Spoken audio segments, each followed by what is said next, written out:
Hello friend, this is Abhishek Pandey, your agriculture mentor. और आपका स्वागत है आपके अपने यूट्यूब चैनल पे जिसका नाम है एग्रीपो।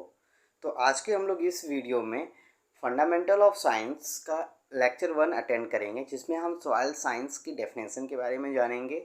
इसमें वेरियस डेफिनेशन जो अलग अलग साइंटिस्ट के द्वारा दी गई है, और सॉइल है क्या, सॉइल की कुछ बेसिक टर्मिनोलॉजी के बारे में जानेंगे। तो चलिए आज के लेक्चर को स्टार्ट करते हैं।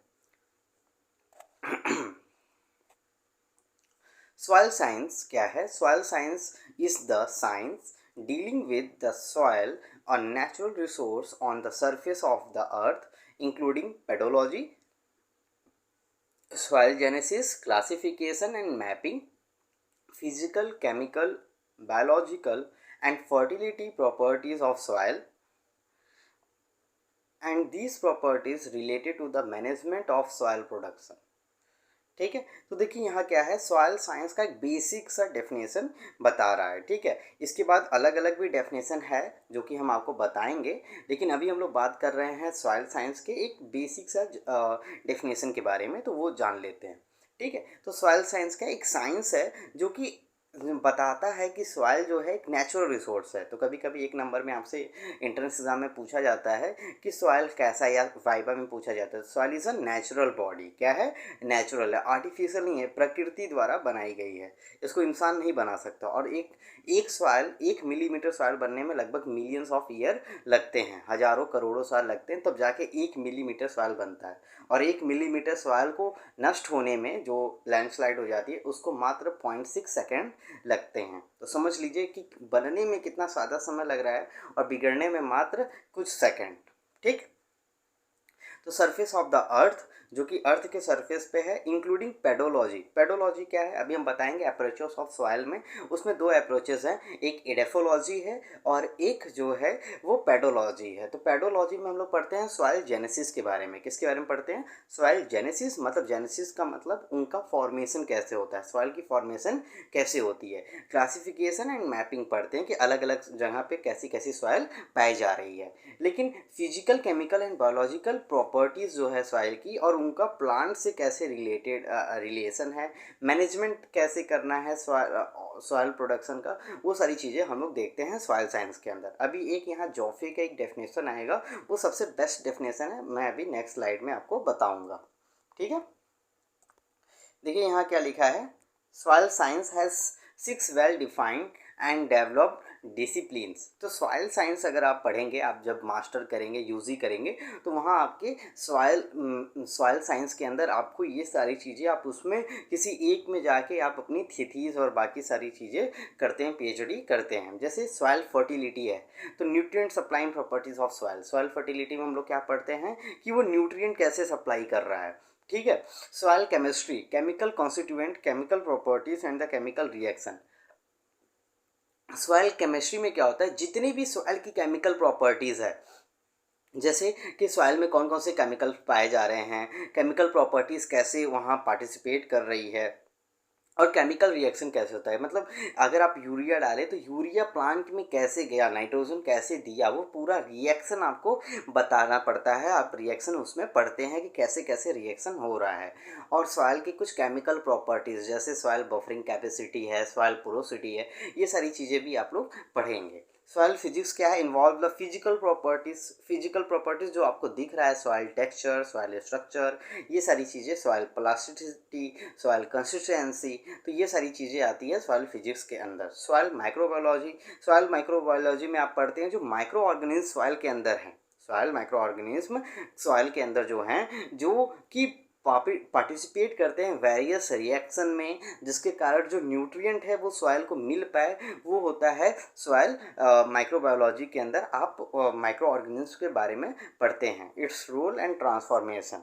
ठीक है, नेक्स्ट आगे चलते हैं। सॉइल कंजर्वेशन, किसकी बात करेंगे? सॉइल कंजर्वेशन की बात करेंगे।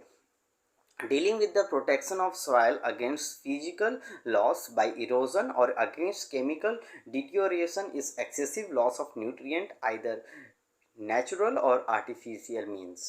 कहने का मतलब यहाँ यही है कि सॉइल कंजर्वेशन में सॉइल को कंजर्व करने की जितनी भी विधियाँ हैं, जितनी भी मेथड हैं, जिससे कि सॉइल कंजर्व हो सके, इरोजन से बच सके, ठीक है, केमिकल डिटोरिएशन से बच सके, मतलब केमिकल जो चेंजेस हो रहे हैं सॉइल के अंदर, जो हार्मफुल चेंजेस हैं जो सॉइल के अंदर नहीं होने चाहिए, न्यूट्रिएंट लॉस का नहीं होना चाहिए, उससे बचाव की जो भी प्रोसेस हैं उसको हम लोग पढ़ते हैं। जैसे कि नेचुरल और आर्टिफिशियल मीन्स के थ्रू जितने भी हम अपनी तरफ से कर सकते हैं वो सारी चीज़ें हम सॉइल कंजर्वेशन में पढ़ते हैं, जिसमें आप मल्चिंग पढ़ते हैं, बाकी अदर प्रोसेस पढ़ते हैं। Soil pedology dealing with genesis, survey and classification. अभी हम बताएं कि पेडोलॉजी क्या है, कि सॉइल का फॉर्मेशन कैसे हुआ, सॉइल का क्लासिफिकेशन कैसे हुआ, और जो हम सर्वे करते हैं अलग अलग जगह की, वो सारी चीज़ें सॉइल पेडोलॉजी के अंदर पढ़ते हैं। तो टोटल इसके जितने भी डिसिप्लिन थे, 6 डिसिप्लिन थे, उनके बारे में हम बता दिए। तो जो यूजी आप मास्टर पीजी करेंगे, आप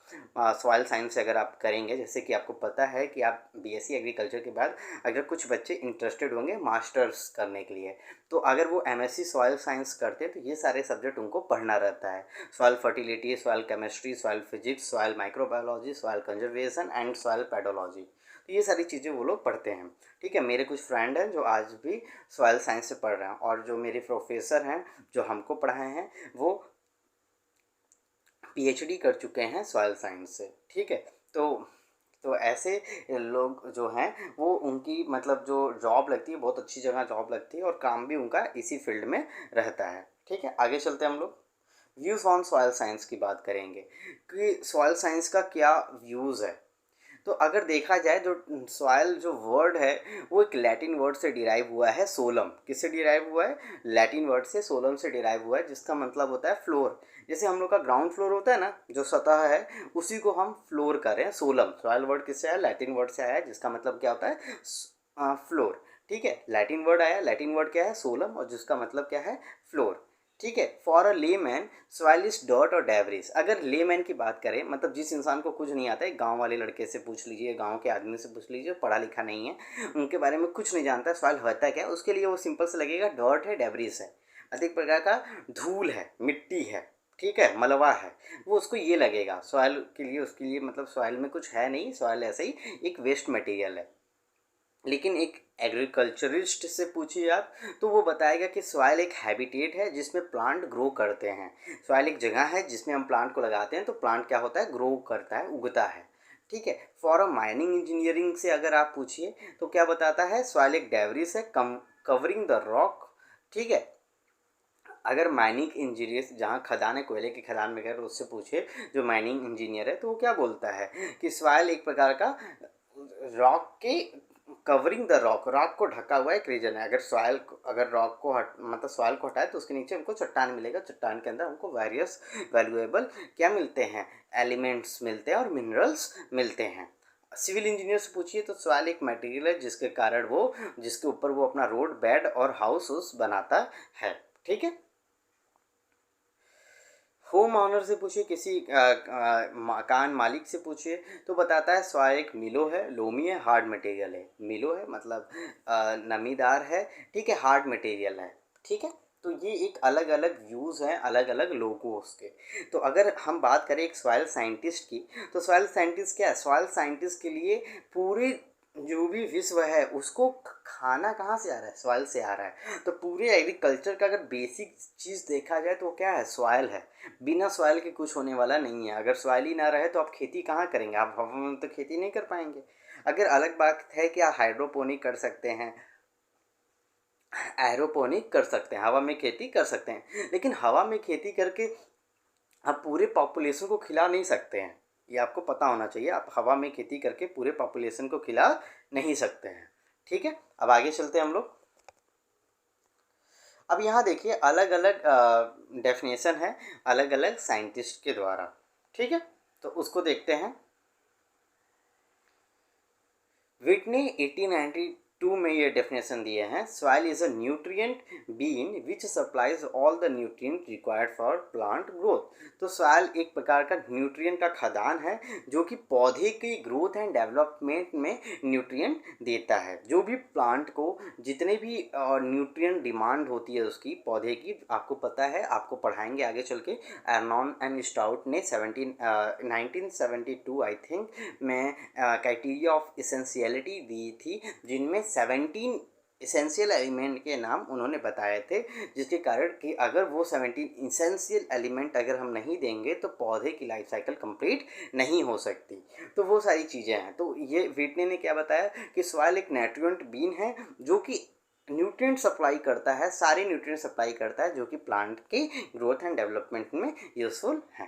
ठीक है। हिगार्ड 1982 में आते हैं, इन्होंने एक डेफिनेशन दिया, soil is more or less a loose or friable material in which plant by means of their roots find a foothold of nourishment as of other condition of growth। ठीक है, कहने का मतलब क्या है, सॉइल ज़्यादा और कम एक लूज वेरिएबल मटेरियल, एक मतलब जैसे सॉइल एक प्रकार का क्या है, मटेरियल है जिसमें आप क्या करते हैं, बहुत ही मतलब नरम एक धूल टाइप का मटेरियल है जिसमें पौधा का रूट ग्रो करता है और वो ग्रो करता है, वो फुटहिल नरिश होता है, वहाँ उसको पोषण मिलती है, वो पोषण के कारण पौधा क्या होता है, ग्रोथ होता है। तो ये हिगार्ड ने डेफिनेशन दिया। डाकुचेव, जो डाकुचेव हैं वो रशियन साइंटिस्ट थे, वो 1900 में डेफिनेशन दिए। ठीक है, इनको फादर ऑफ सॉइल साइंस भी कहते हैं, बहुत इंपॉर्टेंट है, इसको समझ लीजिएगा। फादर ऑफ सॉइल साइंस कभी कभी आपसे एक नंबर में पूछा जाता है, तो ये डेफिनेशन यहाँ है 1900 में इन्होंने दिया था। इनको हम लोग फादर ऑफ सॉइल साइंस भी कहते हैं। ठीक है। Soil is a natural body composed of mineral and organic constituent having a definite genesis and a distinct nature of its own।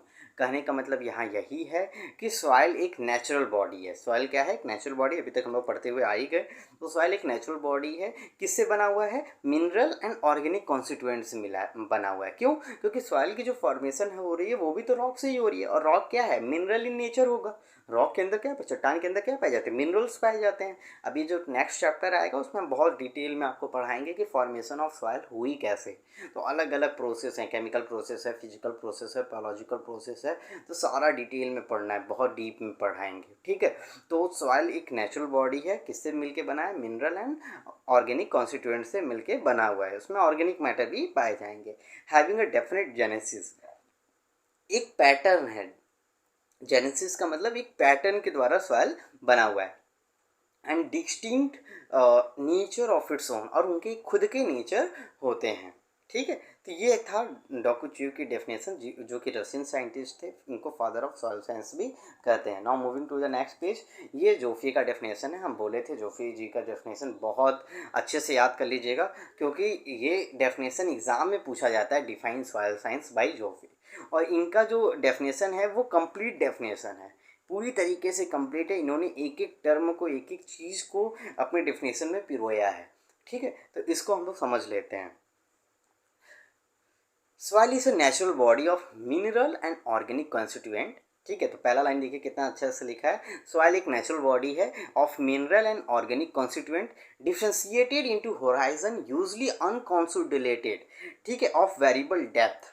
तो क्या है कि सॉइल एक नेचुरल बॉडी है जिसमें मिनरल एंड ऑर्गेनिक कॉन्स्टिट्यूएंट पाए जाते हैं, जो कि डिफ्रेंशिएट हुआ है। डिफ्रेंशिएट क्या हुआ है, होराइजन में। होराइजन का मतलब क्या होता है, जैसे आप सॉइल का अगर आप कोई लेयर ले लीजिए, उसको अगर आप ऐसे ऐसे काटेंगे तो आपको होराइजन देखने को मिलेंगे। क्या मिलेंगे, होराइजन देखने को मिलेंगे। तो यहाँ ओ होराइजन होता है, फिर ए होराइजन होता है, फिर बी होता है, फिर सी होता है, फिर डी होता है, बेडरॉक होता है। तो ये सारे होराइजन होते हैं। तो डिफ्रेंशिएटेड किस में हुआ है, होराइजन में हुआ है। Usually unconsolidated. अनकॉन्सोलिडेटेड का मतलब क्या है कि ये जैसे सॉलिड नहीं होता है, कुछ तरल अवस्था में भी पाया जाता है। इसमें कुछ मिनरल्स क्या होंगे, तरल अवस्था में भी पाए जाएंगे, ऑफ वेरिएबल डेप्थ, जैसे जैसे हम नीचे जाएंगे। which differs among themselves as well as from the underlying parent material in morphology, जो कि अपने में एक दूसरे से अलग अलग होंगे। अपने में एक दूसरे से अलग अलग होंगे क्या, जैसे एक होराइजन का लेयर अलग होगा, यहाँ आपको बहुत काली मिट्टी देखने को मिलेगी, नीचे जाएंगे थोड़ी सी पीली पीली मिट्टी दिखेगी, उसके नीचे और पीली पीली मिट्टी, फिर ब्राउनिश, फिर उसके बाद बेड रॉक हो जाएगा। तो हर एक रीजन में अलग अलग आपको डिफ्रेंशिएटेड होराइजन देखने को मिलते हैं। बात समझ में आया? तो एक बार और दिखा दें इसको, एक बार और कर दें, रुकिए एक बार और कर देते हैं आपके लिए। जैसे मान लेते हैं ये मेरा बेड होराइजन है, हम सोच रहे थे कलर डिफरेंट करके देखते हैं। मान लेते हैं यहाँ क्या है, ऊपर की तरफ आपको ब्लैक ब्लैक देखने को मिलेगा, ठीक है। थोड़ा सा नीचे आते हैं तो पीला आपको देखने को मिलेगा, ठीक है। क्या देखने को मिलेगा? पीला पीला देखने को मिलेगा। फिर उसके नीचे आते हैं आप तो ऐसे ये अलग कलर देखने को मिलेगा, इस तरह अलग अलग कलर देखने को मिलते हैं, ठीक है। तो which differs among themselves as well as the form of underlying parent material, जो कि पेरेंट मटेरियल से भी क्या होते हैं, डिफरेंट होते हैं। पेरेंट मटेरियल का मतलब बेड रॉक, जो बेड रॉक है उससे अलग होंगे। फिजिकल मेकअप, जो उनका खुद का मेकअप है, जैसे एक टेक्सचर होगी। केमिकल प्रॉपर्टीज, सब सॉइल के अलग अलग केमिकल प्रॉपर्टीज होती हैं। And composition and biological characteristic, उनका कंपोजिशन अलग अलग सॉइल में, जैसे सैंड सिल्ट क्ले होता है तो सैंड सिल्ट क्ले का कंपोजिशन अलग अलग होगा और उनकी बायोलॉजिकल कैरेक्टरिस्टिक अलग अलग होगी। तो अलग अलग सॉइल के अलग अलग डिपेंड करते हैं। तो ये था जोफे की डेफिनेशन, जो कि बहुत इंपॉर्टेंट डेफिनेशन है। आप लोग इसको याद कर लीजिएगा, हर हालत में ये एग्ज़ाम में, बड़े बड़े एग्ज़ाम में पूछा जाता है। तो ये इम्पॉर्टेंट है, क्या है, इम्पॉर्टेंट है, ठीक है। तो आपसे ये क्वेश्चन आपसे एग्ज़ाम में पूछा ही जाता है, तो इसको आप ज़रूर हर हालत में याद कर लीजिएगा, ठीक है।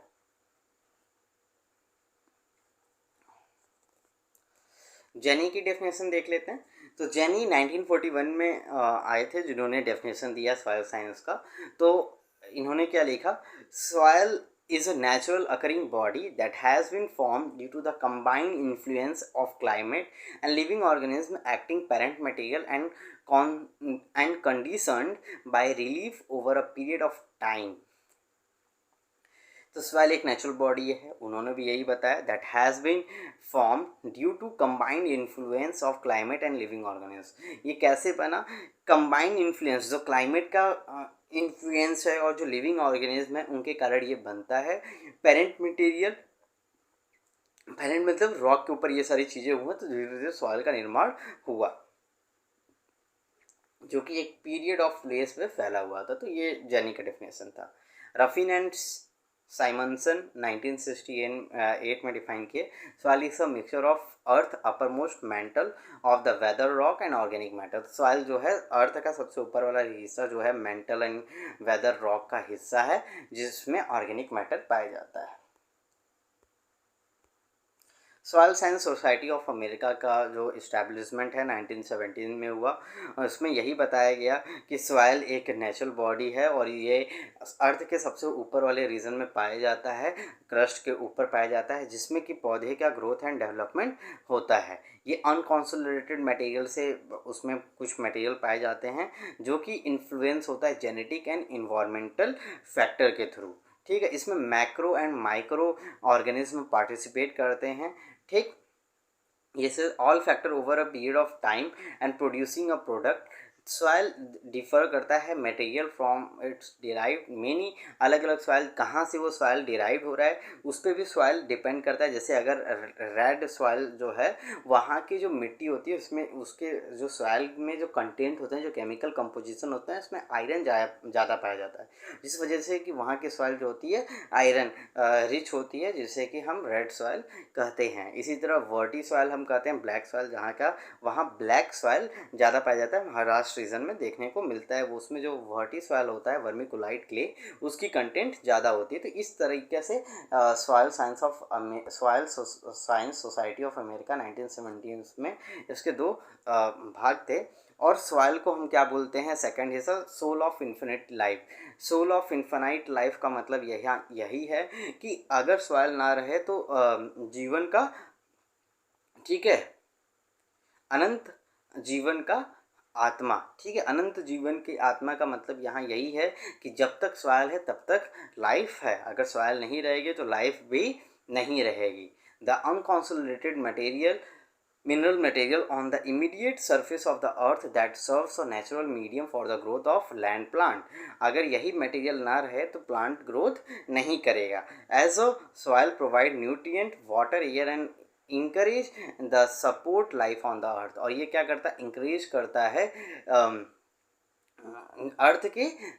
अर्थ में जितने भी प्लांट्स हैं उनके ग्रोथ एंड डेवलपमेंट में ये क्या करता है, उनको हेल्प करता है और उनको न्यूट्रिएंट प्रोवाइड करता है। It can be called as, इसीलिए हम इसको सोल ऑफ इन्फिनिटिव लाइफ बोलते हैं। ठीक है, now moving to the next page, development of soil science. तो डेवलपमेंट ऑफ सॉइल साइंस कैसे डेवलप हुआ, तो इसमें हिस्ट्री में देखा जाए तो बहुत सारी किताबों के नाम आते हैं। कुछ किताबों के नाम मैंने लिखे हैं, उसको मैं बता देता हूँ। वैन हेलमंड 1577 टू 1644 में ये आए थे। थियोडोर डी सॉसर, ठीक है। जॉन वुडवार्ड बोसिंगोल्ट 1802 एंड 1882 में इन्होंने किताब लिखी है। जे.डब्ल्यू. लीविग, ठीक है। लीविग जो है ये इनको किसी चीज़ से जाना जाता है, फादर ऑफ सॉइल केमिस्ट्री, हाँ फादर ऑफ सॉइल केमिस्ट्री इनको कहते हैं, ठीक है। J B. Lawes and J F. Gilbert, J T. Way, R. Warington, E W. Hilgard, अभी बताए थे V V. Dokuchaev and K D. Glinka, C F. Marbut and Hans Jenny. तो ये सारे सॉइल साइंटिस्ट के नाम हैं जिन्होंने सॉइल साइंस में इंटरनेशनल सॉइल साइंटिस्ट हैं ये लोग, और अपनी कुछ ना कुछ योगदान दिए हैं। ठीक है, अब हम लोग थोड़ा सा इंडियन साइंटिस्ट के बारे में जान लेते हैं। इंडियन साइंटिस्ट में आते हैं जे.डब्ल्यू. लीडर, ठीक है, 1906, मैडम स्कॉल्स्की 1932, Wadia et al 1935 and Vishwanath and Ukil 1941। ठीक है, देखिए सॉइल जो है एक 3D बॉडी है। सॉइल कैसी बॉडी है, 3D फिगर है। 3D फिगर का मतलब कैसे है इसको हम लोग समझ लेते हैं। अगर हम सॉइल की बात करें, किसकी बात करें, सॉइल की बात करें, तो ये जैसे मान लेते हैं, इसको समझते हैं थोड़ा सा हम लोग।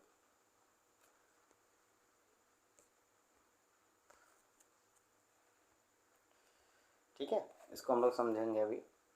थोड़ा सा जूम कर लेते हैं, इस पर यहाँ समझाने में आसानी होगा वाइट बोर्ड की तरह। ठीक है,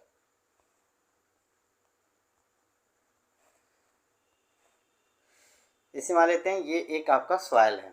ठीक है, सॉइल जैसे मतलब आप भूमि पे खड़े हैं, सॉइल के खेत पे खड़े हैं, तो सॉइल को अगर देखेंगे, उसको काटेंगे तो आपको क्या मिलेगा, एक लेंथ मिलेगा, एक ब्रीथ मिलेगा और एक हाइट भी मिलेगा। क्या मिलेगा, एक क्यूबिडिकल शेप मिलेगा अगर इस तरह हम बात करें तो। ठीक है, तो ये जो क्यूबिडिकल शेप आपको देखने को मिल रहा है वो क्या है, एक मिनट हो जाइए, हम अच्छे से बना देते हैं।